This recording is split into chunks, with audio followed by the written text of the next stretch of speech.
Abra comigo a tua Bíblia, em João capítulo 8, versículo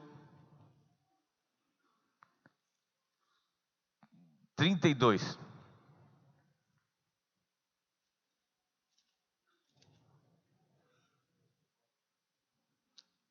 João 8, 32. Diz assim: E conhecereis a verdade, e a verdade vos libertará. Eu quero falar sobre 2 pontos importantes na libertação. Primeira libertação é aquela que você é livre quando você é salvo. E depois uma libertação quando você vence desafios da sua vida, você é liberto da sua natureza. Você passa a vencer no Espírito. Você rejeita as obras da carne. Você é transformado por entendimento da palavra. Você é santificado por uma revelação da Escritura, onde você vai vencendo daí desafios que são da natureza. Amém? Mas esse texto diz que conheceis a verdade e a verdade vos libertará. O desejo de Deus é que realmente nós sejamos livres. A promessa em Jesus é que Ele veio trazer vida e vida em abundância. Então diga para o teu irmão: o Senhor nos quer livres, libertos, né? Para podermos viver uma nova vida, vivermos um tempo novo com Deus. E essa libertação, primeira coisa que nós saímos da maldição da morte. Vá comigo ao livro de Efésios, capítulo 2, versículo 1. Efésios 2, 1.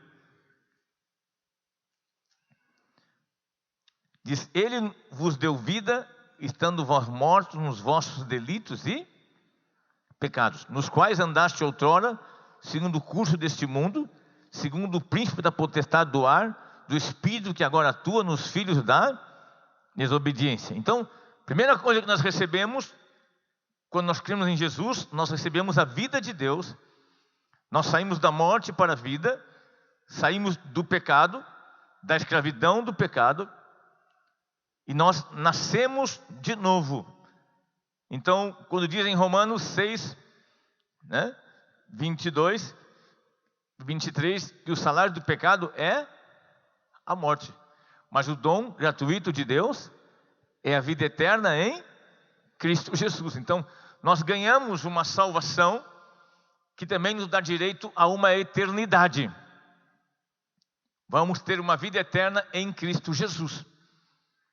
Agora, essa salvação só é possível quando nós cremos que Cristo veio a esta terra e Ele morreu por nós na cruz. Agora, esta salvação que nos tira da morte, também ela vai nos tirar de amarras e ataduras que a morte colocava em nossa vida.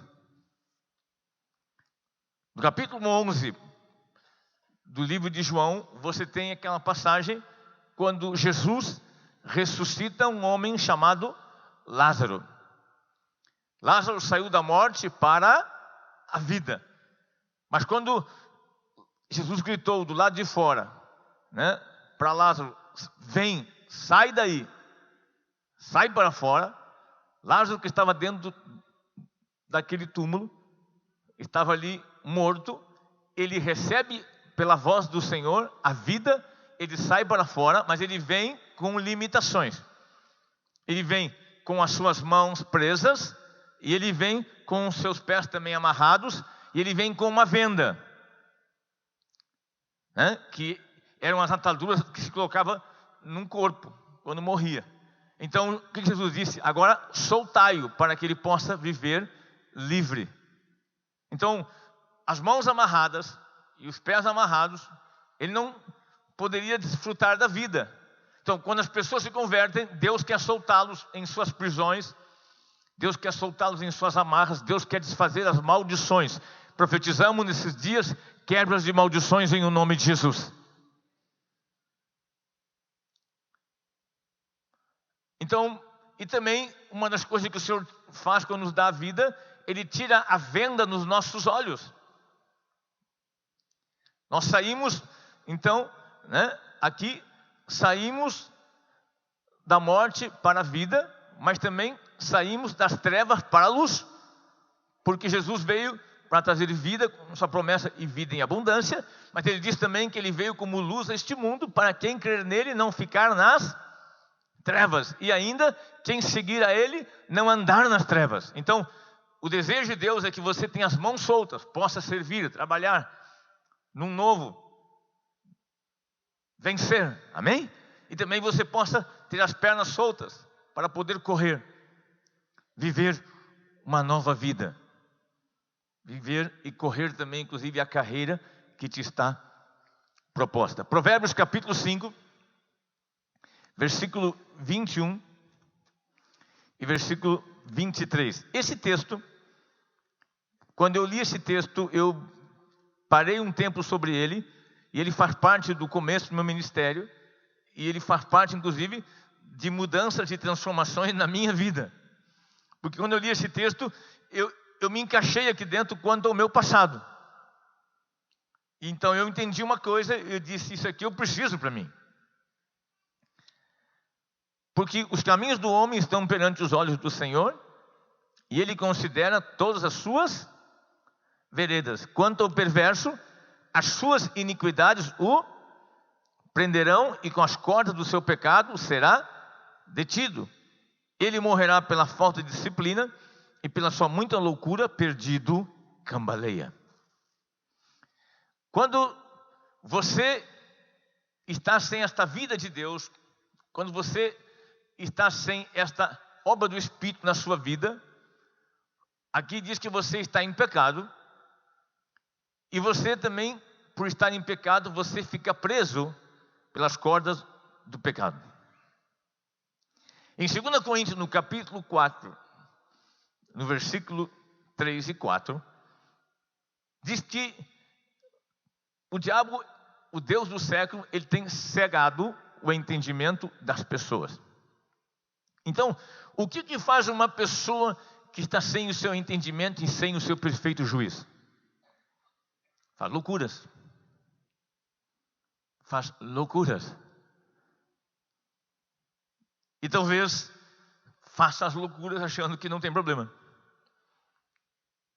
Eu tenho aqui uma lista de assuntos que eu não vou citar aqui hoje, porque são coisas que eu, inclusive, recebi no rádio, mas se eu lesse para vocês, vocês iam ver que as pessoas realmente fazem coisas que estão fora de um contexto natural. Hoje eu estava lendo num dos nossos jornais, um avô de 82 anos, ele estava acariciando e molestando uma neta de 9 anos. Não entra isso na cabeça da gente. Gente, eu sou avô, eu tenho uma neta de 14 anos. Minha esposa e eu saímos com a nossa neta essa semana, segunda-feira, ela fez 14 anos. Nós saímos com ela para comemorar o aniversário dela. Eu li no rádio uma senhora, e já é o 4º dia que ela manda mensagem. Agora ela virou, como se diz, cliente do programa todo dia, né, Joel? Ela manda mensagens.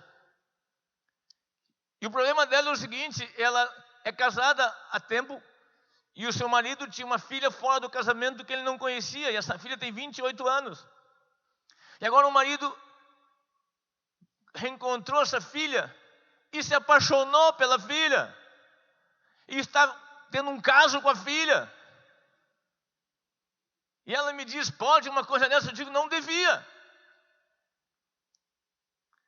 Aí, até tu vai entender de uma forma natural. Claro, o cara nunca viu a filha, nunca teve um afeto de pai, nunca teve um carinho. E de repente só vê aquela mulher bonita, e ele tem uma natureza pecaminosa, quem sabe até ela lembrou a mãe, e se apaixonaram. Agora, você que tem filhas, você que está aqui, você sabe o que eu estou dizendo, é um absurdo. É uma loucura. Então, o que eu quero chamar a atenção é que o homem, na sua cegueira espiritual, ele acaba fazendo loucuras. Ele se está autodestruindo. E aqui diz que as cordas de seus erros lhe prendem. Então, existem ataduras e amarras espirituais que as pessoas vivem uma liberdade condicional. Mas o Evangelho é o poder de Deus, e que se o Filho vos libertar, vocês serão verdadeiramente libertos.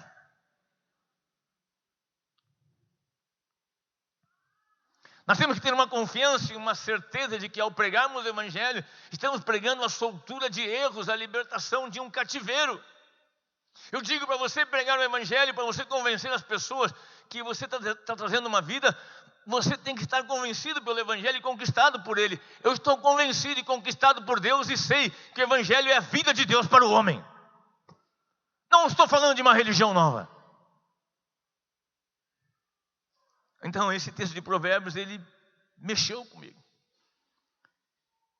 E diz: quanto aos perversos, as suas iniquidades o prenderão, e com as cordas do seu pecado será detido. Você fica preso quando você tem algo que você está errado. Inclusive diz a Bíblia que quem encobre as transgressões jamais prosperará. Quantos de nós já sofreram por causa disso e viveram uma liberdade condicional? Eu me lembro quando eu era namorado da Magda. Eu tinha prometido para ela um presente no aniversário dela. Eu tinha visto um Mzinho de ouro, com uma correntinha de ouro, que eu pensei, isso vai deixar a Magda ainda mais vidrada em mim. O M de Magda ia deixar ainda mais. E eu encomendei aquele M. Eu tinha um dinheiro guardado. Eu estava no centro, fazia um curso no centro de Porto Alegre. Passei numa joalheria e disse: deixa reservado para mim, que eu busco isso semana que vem. Aí eu tinha um dinheiro guardado. Meu pai tinha um Corcel. Corcel, não o 2, o Corcel 1. Estou falando, eu namorava mais, então era a época do Corcel 1. E eu tinha um Fuscão, um Besourrão. Quem se lembra dos Besourrão? Aqueles 1600, carburação dupla. E eu inventei de ir com o Corcel na aula. E meu pai disse: esse carro está anunciado para vender domingo, era uma sexta-feira, e tu só vai na aula e volta para casa. Eu tinha 18 anos de idade, era um guri muito comportado. Peguei o Corcel do meu pai, fui na aula e os colegas disseram: vamos não ir na perimetral? Vamos dar uma volteada.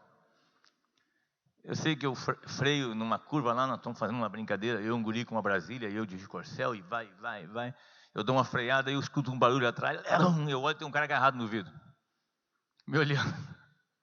O cara subiu de moto no meu porta-malas. Estava fechado e não conseguiu entrar. E eu, guri de 18 a 9 anos, me apavorei, fugi. Isso é um testemunho, não é testemunho. Faço uma baita de uma volta para ir para casa, pego uma barreira da brigada. Eu pensei, passaram o rádio, vão me prender. Deus amado. Não tinha nada que ver comigo, mas quem está preso em algo fica apavorado. Aí quando eu cheguei, o soldado me disse: tudo bem, documento? Eu disse: tudo bem.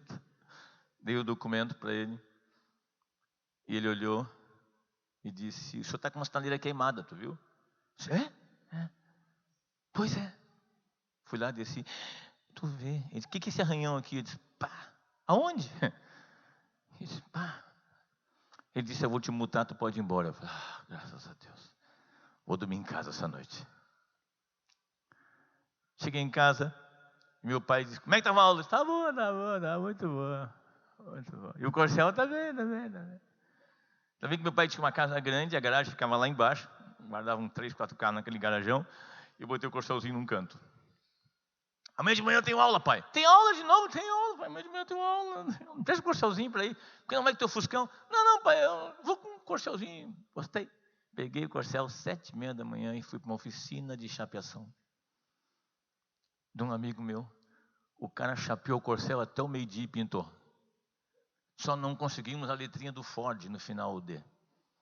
Ele falou: agora não tem que arrumar essa letrinha, não te preocupa. E não vai dar tempo para polir muito. Eu disse: vamos fazer o seguinte, jogamos um pouco de poeira no carro. Eu disse: não vai tapear. E eu perguntei: quanto custa ele? Tanto. Eu disse: o dinheiro do Mzinho de ouro da Magda. Pá! Lá foi o pingente da Magda. Pá! Paguei à vista. Aniversário da Magda. Cheguei lá com um M desenhado na cara, assim, né? Malandro. Disse: oi, amor. Bah, eu não encontrei teu pinche. Gente, ela já sabia disso. Meu pai, quem sabe, morreu sem saber. Mas o que eu estou colocando parece brincadeira. Mas você vai sempre pagar um pato quando você fizer coisas e esconder. E as cordas do pecado te prendem. E aqui diz que aquele que vive em pecado, ele, pela sua muita loucura, pela falta de disciplina, perdido cambaleia. A gente acha que é malandro. Uma vez alguém me disse isso, eu nunca mais esqueci. Malandro não somos nós. Malandro é o diabo que nos ilude, que nos engana, que nos prende e nos faz sofrer. Tira o nosso sono. Então esta libertação, o novo nascimento, a vida em Cristo Jesus, nos dá essa condição de nós optarmos. Eu saí das trevas para a luz, eu saí da morte para a vida, eu não quero mais nenhum vínculo, eu quero ser livre, eu quero que seja tudo quebrado na minha vida. É uma obra de amor, diz que Deus amou o mundo de tal maneira que deu o seu Filho e o entregou por nós na cruz. Deus nos amou, pagou caro por nós, mas é também uma obra de poder, como está escrito aqui nessa apostila, na sequência, que diz que o Evangelho é a manifestação do Filho de Deus. 1 João 3,8, o Filho de Deus se manifestou para destruir as obras do diabo. Deus tratou sério com o nosso pecado, pagou caro, entregando o Filho dele por nós na cruz, um preço que ninguém poderia pagar maior. Ele pagou, ninguém podia bancar. Ele pagou o que ninguém podia bancar, ele bancou o preço maior. Entregou o seu Filho. E também ele fez a obra de maior poder. Ele enviou o seu Filho, como diz a Bíblia, com toda a autoridade sobre céus e terra. E aonde andou o Filho de Deus, ele se manifestou com poder, destruindo as obras do diabo. E quando ele morreu na cruz, ele desceu aos infernos, tomou a chave da morte e amarrou Satanás para nos dar vitória. Então, o Evangelho é o poder de Deus que nos salva, que nos liberta, que nos solta. Por isso que diz que quando o Filho nos libertar, verdadeiramente seremos o quê? Livres. E nós precisamos crer em Jesus. Romanos 3,23 diz que todos pecaram e precisam da misericórdia e da graça de Deus. Todos pecaram e têm carência disso. Carecem da glória. Uma outra versão diz: precisam da graça de Deus. Mas também, João 8,34, no contexto que eu estou falando dessa libertação das cordas, das amarras.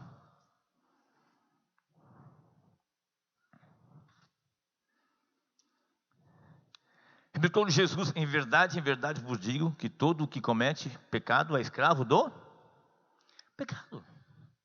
Escravo quer dizer está preso. Então, às vezes as pessoas acham que as ataduras espirituais, os demônios só entram na questão de feitiçaria, bruxaria, ocultismo. Nós vamos falar sobre isso numa outra reunião. Mas aonde o diabo entra com os seus demônios é quando existe um pecado, existe uma brecha, existe uma falha, quando é quebrado princípios de Deus. E quando o homem está sem Deus e está vivendo uma vida de trevas, está cego no seu entendimento, ele está fazendo loucuras. Nós temos que pregar o Evangelho.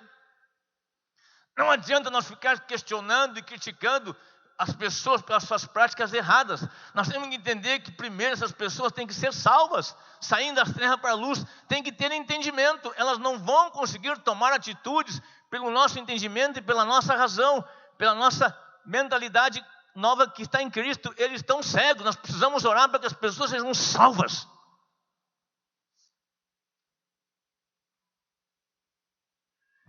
E aqui diz que quem pratica o pecado é escravo do pecado. Mas se o Filho vos libertar, olha o que diz no 36, verdadeiramente sereis o quê? Livres. Realmente sereis libertos. O Evangelho é o poder de Deus. Então, Cristo veio como luz. Olha o que diz em João, capítulo 1, versículo 5. A luz resplandece nas trevas, e as trevas o quê? não prevaleceram contra ela. Queridos, deixa eu colocar uma coisa. Às vezes algumas pessoas acham que as trevas têm mais força. Aqui dentro tem luzes, lâmpadas ligadas que estão clareando a casa. Jesus veio como luz, ele resplandeceu nas trevas, sem que as trevas pudessem prevalecer contra ele. Eu engano quem acha que está andando nas trevas, que vai a algum lugar, porque as trevas vão lhe atar e lhe amarrar. Tem cordas, tem escravidão. Nós temos que viver na luz. Por isso que eu citei antes, Jesus disse em João 12, 44, eu sou a luz do mundo, quem crê em mim não ficará nas trevas. Saiam das trevas, ele está dizendo. Não fiquem. A Bíblia diz lá em Provérbios, no capítulo 4, que aquele que anda em trevas tropeça e cai e nem sabe no que tropeçou.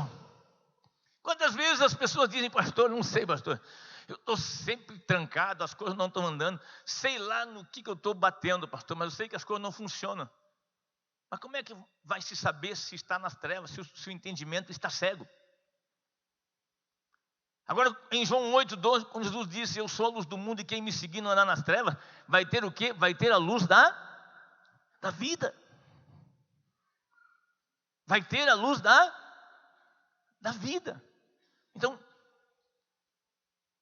existe uma libertação. Jesus é o libertador. E a luz resplandece sobre as trevas. Eu sempre faço uma explicação, uma exposição simples. Pegamos, tenhamos duas salas. Vamos aqui, digamos que do lado da cruz, teríamos uma sala com uma porta aqui, e do outro lado da cruz uma outra sala. Esta sala estaria escura, sem luz ligada, e esta sala estaria com luz. Uma parede tipo a grossura da cruz, essa espessura. Aí o Zago vem, que é o nosso engenheiro arquiteto, faz um furo, e aí, ao ficar um furo de uma sala para outra, o Zago vai perceber uma coisa, que as trevas vão invadir a luz. Tá certo isso? Quem vai passar para o outro lado? A luz. Por isso é o seguinte, quando você abre o coração para Jesus, a vida de Deus entra no teu coração. O que Deus precisa de nós é somente um espaço. Crer. O crer, o aceitar, vai fazer com que o Senhor entre na nossa vida e traga a mudança. Amém? É uma obra pelo poder de Deus. Essa libertação nós não conseguimos. Ela é obra do Espírito Santo. Por isso nós vamos ungir com o Espírito Santo essa noite. Em Isaías 61.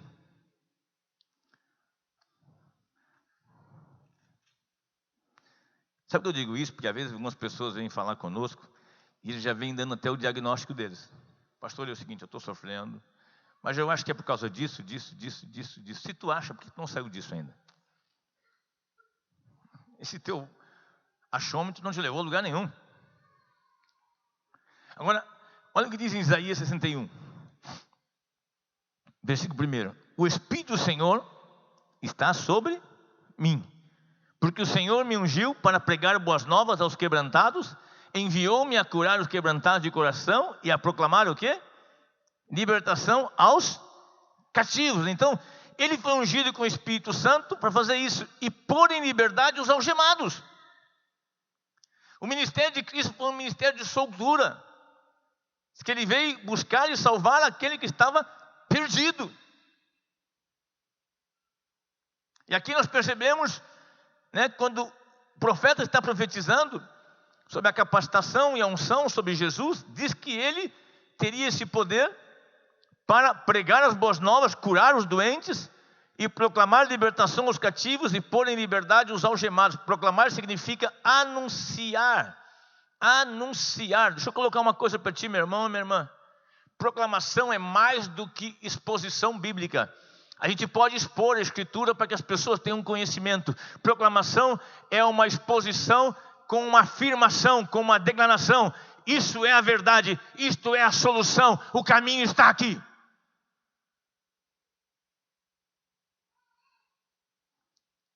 Então, nós vamos hoje orar com vocês para que Deus abençoe a vida de vocês.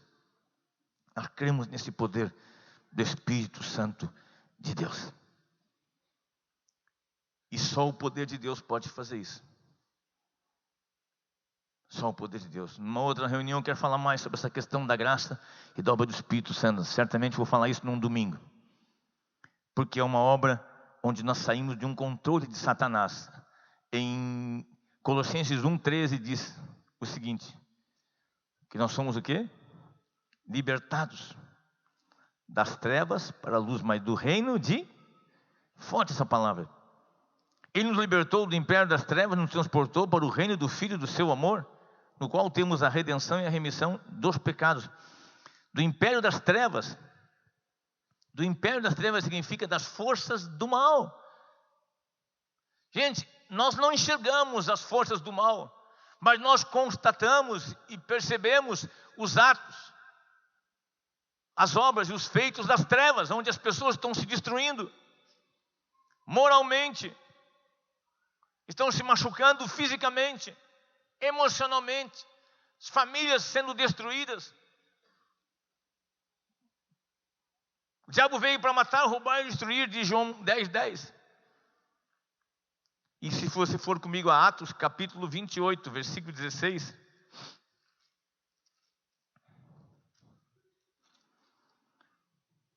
Aliás, 26:18.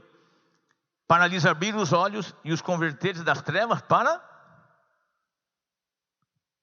luz. E da potestade de Satanás para Deus. Não tem assim, ó. A salvação é uma obra de libertação de trevas. Você não muda de religião. Alguns dizem, a proposta dos evangélicos é a gente mudar de religião. Nós estamos aí com proposta de mudar de religião. O nosso desejo é que vocês conheçam a Cristo e tenham a vida de Cristo.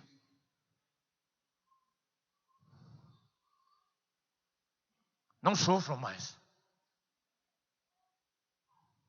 Não sofram mais. Não sofram mais.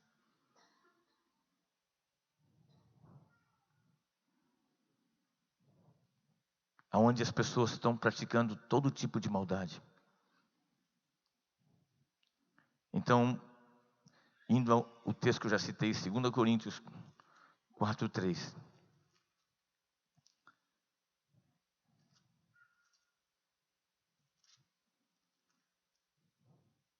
Mas o nosso evangelho ainda está encoberto, é para os que se perdem, que está encoberto, nos quais o Deus deste século cegou o entendimento. Nós temos que parar e meditar sobre isso aqui. Onde diz que o Deus deste século tem cegado o entendimento. Quando eu citei sobre as cordas do pecado. E aí eu quero trazer uma outra coisa. A situação espiritual de uma pessoa, de amarras e de maldições e de sofrimento, ela vai depender do grau de envolvimento com pecados e trevas. Onde nós vamos ver as amarras, as ataduras, as maldições, onde podem estar os pactos. E em Mateus 4:23. E vamos ler esse texto. Nós vamos entender que Jesus, ele ministrou o evangelho. E ele deixou bem claro para nós um entendimento. Percorria Jesus toda a Galileia, ensinando nas sinagogas e pregando o evangelho do reino e curando toda sorte de doenças e enfermidades entre o povo. E a sua fama correu por entre toda a Síria. Trouxeram então todos os doentes, acometidos de várias enfermidades e tormentos, endemoniados, lunáticos e paralíticos, e ele os curou. Nesta área da libertação, aqui nós temos 3 pontos. Os que eram atormentados, endemoniados e lunáticos. Nós vamos estudar depois um pouco sobre isso, né? Nós vamos ver que realmente a pessoa sofre de acordo com o seu envolvimento, inclusive no seu estado de cegueira. Aqui fala sobre tormentos, tristezas, dores. Mas se você fizer a sua parte, como diz em Atos 3:19, arrependei-vos, pois, e convertei-vos para serem cancelados os vossos pecados. Se nós fazemos a nossa parte, são canceladas as cordas do pecado. Agora, não devemos nos iludir. Eu contei uma história minha de quando eu era jovem, 18 anos de idade. Uma coisa simples, parece uma coisa tão simples, né? Até uma brincadeira. Coitada da Mayra, ficou sem...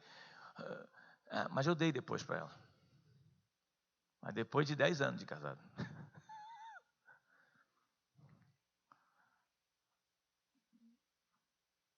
Sabe quantas histórias iguais a essa eu conheço hoje?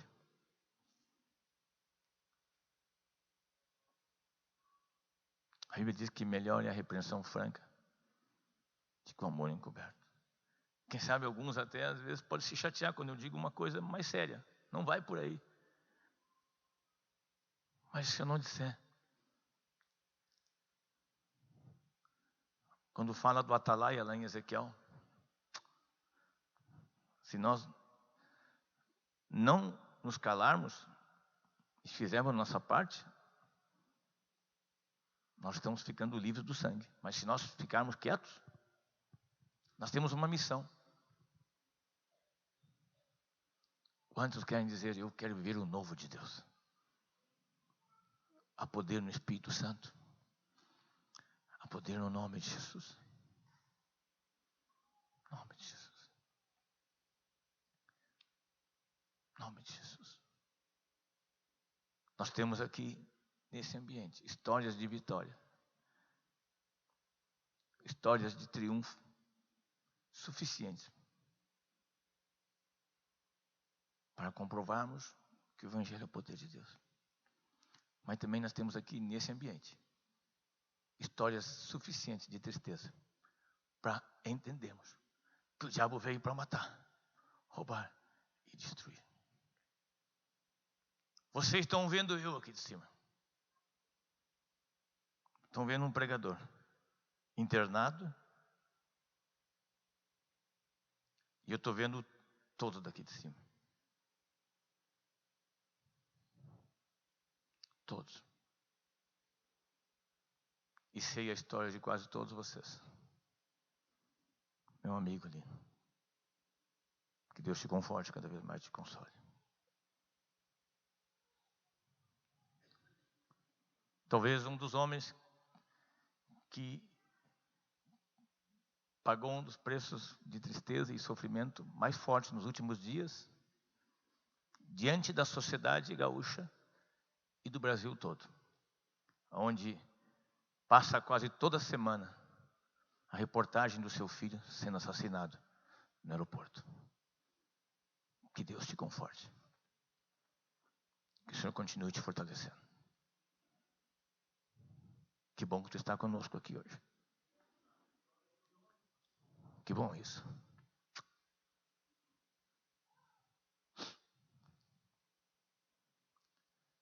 A vida não é uma brincadeira. Não jogue com a tua vida. Não brinque com ela. E nem deixe as pessoas perto de ti fazer isso. Ajude as pessoas. Ajude. Abaixa tua cabeça. Feche teus olhos. Te abençoe em nome de Jesus. Em nome de Jesus. Senhor, nós cremos nesta noite na tua misericórdia. Nós cremos na tua bondade. Nós cremos no teu perdão, Senhor. Nós cremos no teu livramento. Diante de toda a maldade que há nesse mundo, Senhor, nos sentimos fracos, Deus. Tímidos e com medo. Olhamos nossos filhos, nossas crianças, nossas famílias e ficamos pensando o que será, Senhor. Mas declaramos a nossa fé em Ti, que nos dá vitória nesse mundo. Onde Tu prometes, Senhor, que o Teu anjo vai acampar-se ao redor daquele que Te teme. Senhor, nós declaramos que cremos na Tua obra salvadora e libertadora. E declaramos a derrota de Satanás nesta noite. Jesus Cristo veio a esta terra, andou desfazendo as obras do diabo. Morreu naquela cruz, pôs um fim nos projetos para quem crê nele. Toca, Deus. Deus faz uma obra completa e libertadora ainda mais na vida de cada um que está aqui. Edifica-nos ainda mais pelo Teu Espírito Santo. Senhor, toda obra de feitiçaria, de magia, de bruxaria, que até hoje ainda influenciou em negócios, em famílias, Senhor, na saúde, nas emoções, nós declaramos agora, Senhor, toda prisão, toda maldição, nesses dias, quebradas em nome de Jesus. Vamos ficar de pé, vamos dizer, eu me levanto pela fé, uma nova pessoa em Cristo Jesus. Te abençoo pelo poder de Deus. Te abençoo em nome de Jesus. Coloque a mão sobre quem está do teu lado e diga: receba de Deus. Em nome de Jesus. Em nome de Jesus. Em nome de Jesus. Obrigado, Pai. Toca-nos pelo Teu Espírito Santo, Senhor. Vem, Espírito de Deus. Vem, Espírito Santo. Oh, Senhor. Nos humilhamos nesta noite e cremos que Tu estás arrebentando as cordas, quebrando as cadeias, arrebentando as correntes, trazendo o livramento, Senhor. Trabalhando na consciência, Senhor. Trabalhando no coração. Oh, Deus. Tua misericórdia está nesse lugar, Senhor. Tua misericórdia está nesse lugar. Tua misericórdia ande conosco por onde formos, com os nossos familiares, com os nossos amigos, Senhor. Colocamos eles diante de Ti e pedimos salvação e libertação, Senhor. Em nome de Jesus. Em nome de Jesus.